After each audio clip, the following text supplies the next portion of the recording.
Did you know that all the criminal charges against Alec Baldwin have been dismissed? Wondering how and why he was even charged to begin with? Let me tell you a criminal defense attorney's perspective on how this happened and how this all went down. Hi, my name is Daniel M. Rosenberg, and I'm a criminal defense attorney and the founding partner of Rosenberg, Perry & Associates.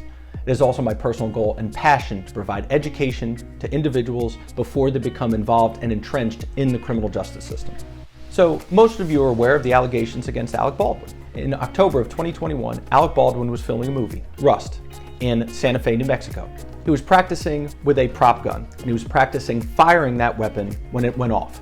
As a result of that, it struck and fatally killed someone on the movie set. Approximately 2 months after the incident, Alec Baldwin went on ABC and provided a statement. Alec Baldwin also went to law enforcement, waived his right to remain silent, and provided a statement to law enforcement. And what he indicated was that he never pulled the trigger. It went off accidentally. Now, fast forward the tape, in January of 2023, Alec Baldwin was charged criminally in Santa Fe, New Mexico with involuntary manslaughter.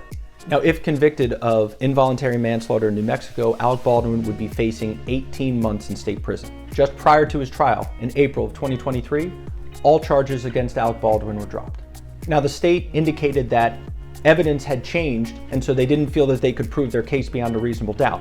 But according to the LA Times, the prosecution recently received information that the gun Alec Baldwin was operating was recently modified, which made it more likely to misfire. Now, here's something I want to highlight. When this case first started, there was a set of prosecutors, and those set of prosecutors filed charges and were proceeding. At some point during the prosecution, the original prosecutors who were assigned stepped down, and 2 new prosecutors stepped in. These new prosecutors were the ones who elected to dismiss the charges.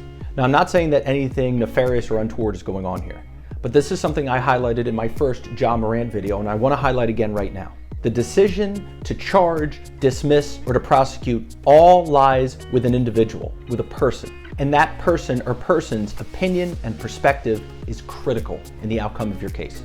So whoever is in charge and responsible for your case plays a critical role in determining your fate. So now that you know what happened to Alec Baldwin in New Mexico, what if he was filming a movie right here in New Jersey? So this same situation in New Jersey, Alec Baldwin would be exposed to the following charges. Firstly, he's exposed to manslaughter, a crime of the second degree, which requires reckless conduct. If he's convicted of a crime of the second degree for manslaughter, he is facing between 5 and 10 years in state prison with a presumption of incarceration, which means if he's convicted of this charge, he is going to prison, it's just a matter of how long. He's also potentially exposed with being charged with aggravated manslaughter. Aggravated manslaughter is a crime of the first degree. Crimes of the first degree generally have a range of between 10 and 20 years in state prison, but aggravated manslaughter is a specific statute that requires between 10 and 30 years in state prison, 85% of which must be served without the possibility of parole. He'd also be exposed to 2 weapons charges, possession of a weapon for an unlawful purpose and unlawful possession of a weapon. Both are crimes of the second degree. Both are subject to the New Jersey Graves Act, which means if convicted, Alec Baldwin would be subject to a 5-year prison sentence, 3.5 of which would be served without the possibility of parole. So with that backdrop, here's one way our office would assist someone in Alec Baldwin's situation had this happened here in New Jersey. First, we would absolutely have our client invoke their right to remain silent. We're not talking to the police, we're not talking to the press.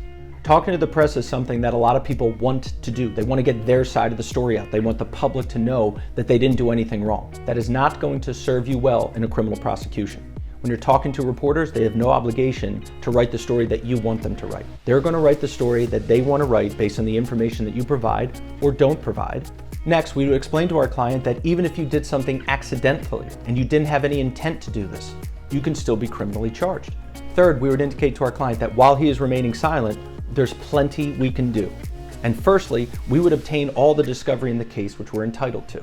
This gives us an opportunity to see what evidence or proofs that the state has. This allows us to help us start preparing our legal defenses. And in this case, we absolutely would have had our own expert evaluate the firearm that Alec Baldwin was utilizing on set. And while this is not of public record, in all likelihood, Alec Baldwin or someone from his legal team had that gun examined. And that evidence that allowed the charges to be dismissed was probably an expert from the defense. Now, Alec Baldwin's defense has always been, I never touched or pulled the trigger. So our expert would be able to examine the firearm and advise us and draft a report and provide expert testimony indicating that that is in fact what happened. And it is very likely, if not probable, that Alec Baldwin's defense team hired an expert, and that's the expert report that changed the minds of the prosecution in this case. So an excellent criminal defense attorney once said, "We can all guarantee that we will never commit a crime, but none of us can guarantee that we will not be accused of one." And that's exactly the situation that Alec Baldwin was in. And when you're in that situation, the stakes are high and you need representation that you can trust and rely on. So if you or someone you know has been charged with a crime or offense in New Jersey, feel free to contact our office. We'll take the time we need to review your case and explain all of your options so you can make an informed decision on moving forward. If you like what you've seen in this video, please like and subscribe to our YouTube channel. And if there's a topic that you'd like to learn more about, feel free to contact our office and let us know. We are criminal trial attorneys. We have your back. That's what we do.